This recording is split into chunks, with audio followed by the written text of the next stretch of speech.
Hey everyone, it's Jason from GameRaveTV, and this is Pause Mode. Alright guys, if you've been staring at video game shelves and wondering just how many remasters you could have before you start seeing more or actual original content, take heart. It will never be as bad as the Sega CD. Let's go back a moment to the system's launch date, with the original Fat Bottom Girl model of the system. With a $300 buy-in, you were essentially just buying a storage expansion for your Sega Genesis. Pushing aside the whole Music CD and CD plus G features, in all good consciousness, you were pinning your hopes on a lot more extra content for the games coming out.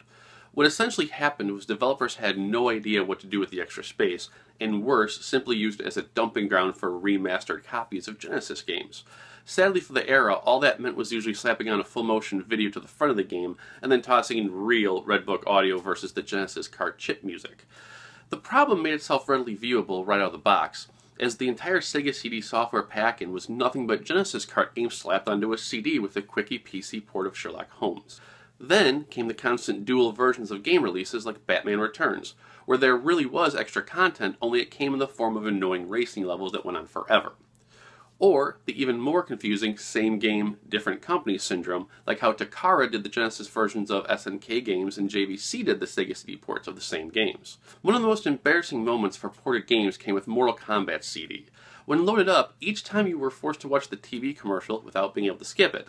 The joke here is that the commercial uses the Super Nintendo version of the game for its gameplay version. Thankfully, as we push forward, the industry seems to finally have moved on from including ports with systems, having confusing dual versions of the same game, and milking the same releases. Shit.